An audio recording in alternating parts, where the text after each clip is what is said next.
बिस्मिल्लाहिर्रहमानिर्रहीम अस्सलाम वालेकुम वरहमतुल्लाहि वबरकातुहू। माशाल्लाह अल्हम्दुलिल्लाह आज बिस्मिल्लाह किचन ऑफिशियल में चटनी की रेसिपी आ चुकी है और बड़ी ही बेहतरीन और फ़ायदेमंद ये चटनी होगी आपके लिए। तो इंशाअल्लाह इंशाअल्लाह इसके बेशुमार फ़ायदे होने के साथ-साथ ये आसान रेसिपी है।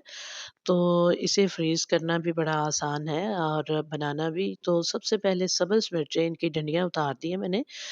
7 से 8 अदद सब्ज़ मिर्ची हैं, ये डाल दी मैंने। ये 1 जग ले लिया, ग्राइंडर जग, तो इसमें डाल दिया। और 2 अदद टमाटर जो है ये बड़े-बड़े पीसेस करके तो ये डालने हैं। सबसे पहले ये दोनों चीज़ें शामिल की हैं, मैंने डाली है इसमें जग में, ताकि ये इनका कोई मॉइस्चर वगैरह जो है ना, ये गुद्दा वगैरह टमाटर का, तो इसकी मदद से हमें हेल्प मिलेगी इसे अच्छे से जल्दी से ग्राइंड करने में।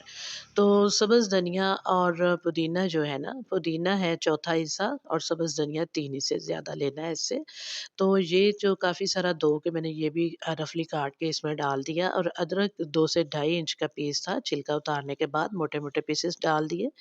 और हस्बे ज़ायक़ा नमक डालना है, 2 टीस्पून इसमें दरदरी मिर्च मैंने डाल दिया है, इससे टेस्ट बड़ा ज़बरदस्त आएगा। और अनारदाना है 1 टेबलस्पून, इसके जो छिलके होते हैं ना अनार के, इसके साथ अनारदाने के साथ ही खुश्क हो जाते हैं, तो ये ज़रूर निकाल देने इसमें से, इससे कड़वापन पैदा होता है, तो इसलिए अनार के खुश्क छिलके निकाल देंगे अनारदाने से।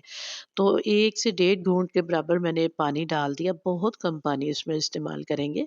और हाथ रोक-रोक के इसको आराम-आराम से तसल्ली से इसको ग्राइंड करेंगे। तो 5 मिनट के अंदर अंदर इतनी ज़बरदस्त और बेहतरीन ये चटनी तैयार हो चुकी है और इतनी लाजवाब है और मज़ेदार इतनी है कि मैं आपको क्या बताऊँ।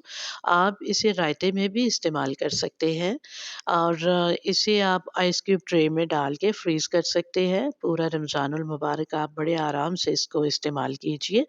तो ये जो है चटनी मेदे और जिगर के लिए बेहतरीन तोहफ़ा है। तो आप इसे ज़रूर ट्राई कीजिएगा, ज़रूर बनाइएगा और अपनी दुआओं में मुझे याद रखिएगा। इंशाअल्लाह ये चटनी आपके लिए बहुत फ़ायदेमंद होगी।